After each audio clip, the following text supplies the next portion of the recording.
vamos lá, seguindo na política, antes do Zé Maria Trindade, vamos com a sessão da CPMI, Vini. Sim. A CPMI das fake news, né? Você acompanhou, tem uma reportagem, inclusive, feita por você no Jornal da Manhã. Sim. Vamos conferir antes de você comentar, Vini. Solta pra gente, Bruno, por favor. O fundador do blog Terça Livre, Alan dos Santos, afirmou na CPMI das fake news que é perseguido por sites de checagem de notícias.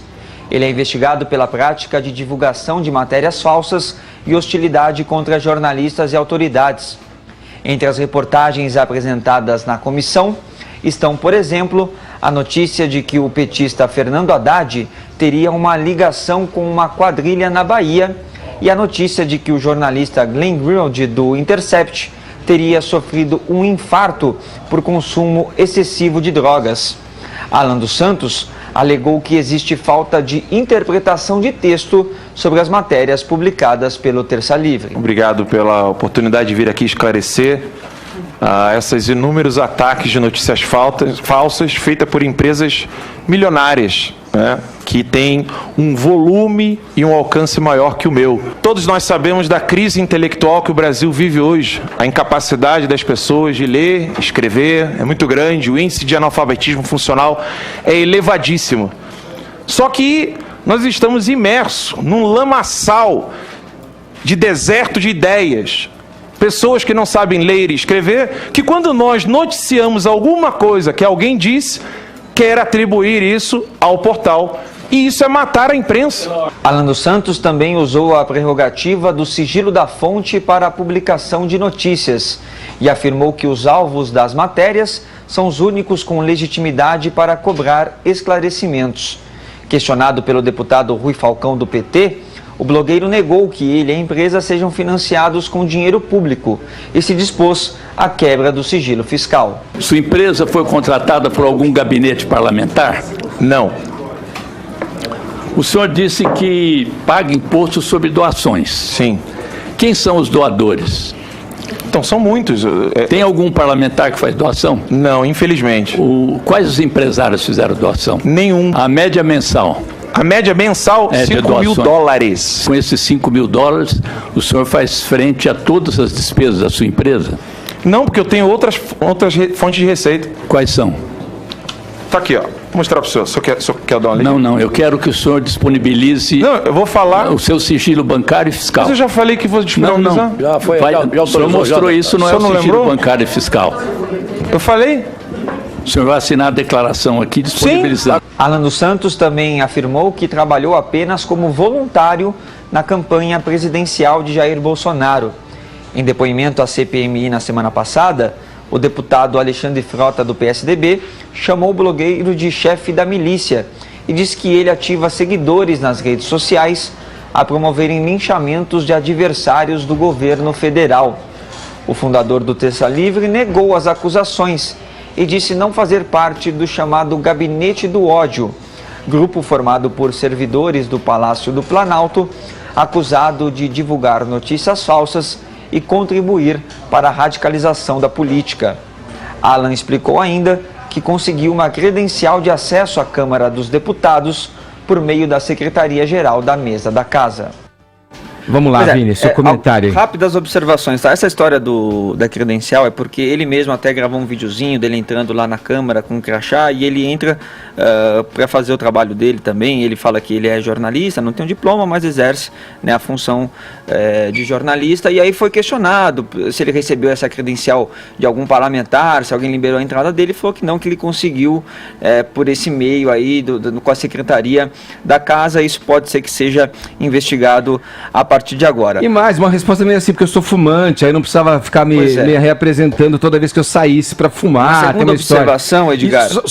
Esse claro. Negócio de blogueiro de crachá aí, só para lembrar da grande matéria feita pelo diretor jornalista da Jovem Pan, o Felipe Moura Brasil, na revista Cruzoé, na revista digital Cruzoé. Isso. Uma segunda observação é de como essa CPMI da fake news está sendo utilizada para divulgar fake news.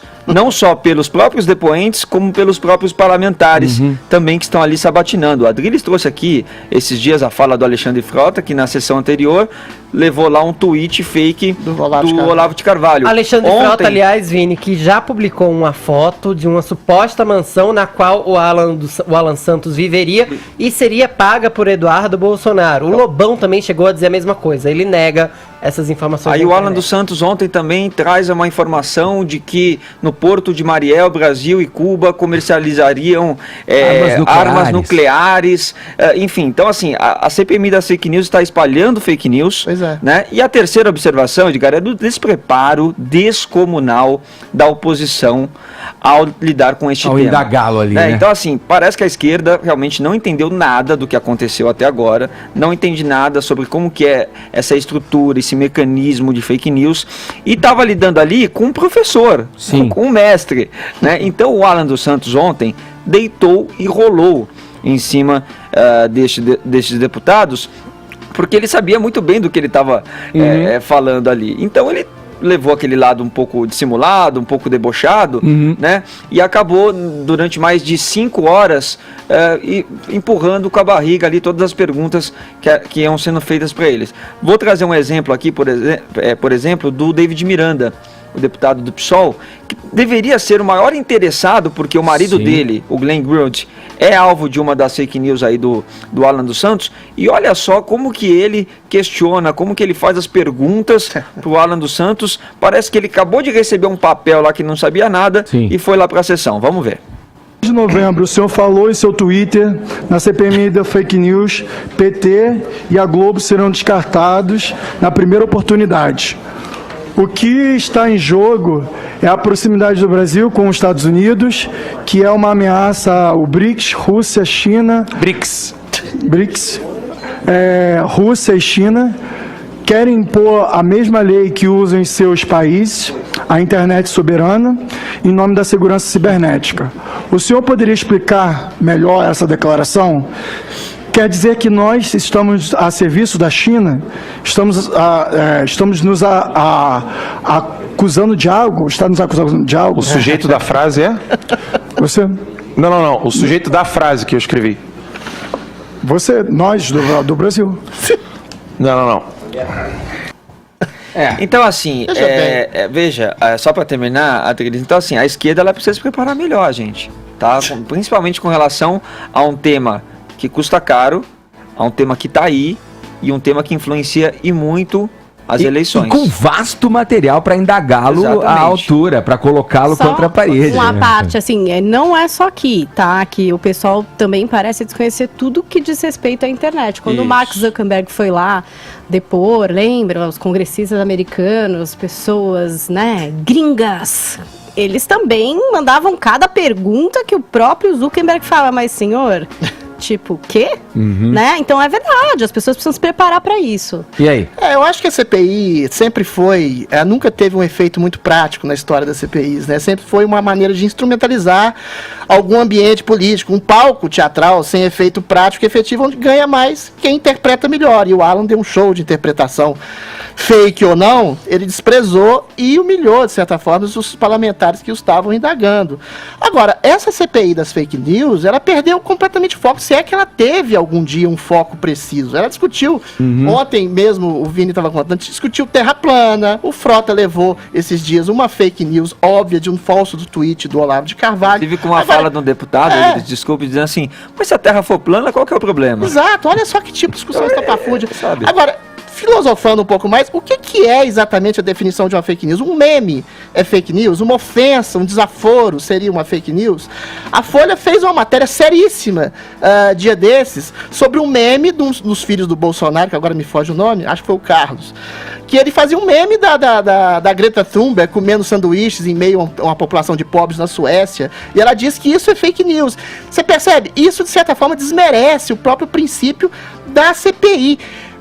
E filosofando um pouco mais, você percebe que toda denúncia, uma primeira denúncia, pode ser concebida e percebida como fake news quando ela não está ainda totalmente fundamentada. Eu lembro do Paulo Francis, que morreu por ser acusado de fazer fake news antes do conceito de fake news ser inventado, porque ele dizia o seguinte, que todos os dirigentes da Petrobras eram corruptos. morreu por isso, por um processo de 100 milhões de dólares, Ô, por Adriles, essa mas suposta fake news. Fake news, Adriles, Então, não é? uma Tudo primeira que... denúncia é sempre o potencial fake news. Eu acho o seguinte, ela é um show político, essa CPI, e as questões que se colocam em caráter pessoal, como de difamação, mentira, injúria, uma deturpação, elas são cabíveis num processo legal individual. Você não precisa fazer uma CPI sobre isso, até porque, sim, eu concordo com você, meu caro o Edgar, que existe uma orquestração. Não, mas eu tô lendo o seu pensamento. Existe uma orquestração de fake news, de perseguição por parte de entes do governo. Mas isso, se não tem dinheiro público envolvendo esse tipo de ação, é um princípio ideário deles. Sei lá, se eventualmente alguém se sentir lesado, que processe. Olha só, eu acho que um meme pode ser uma fake news, sim.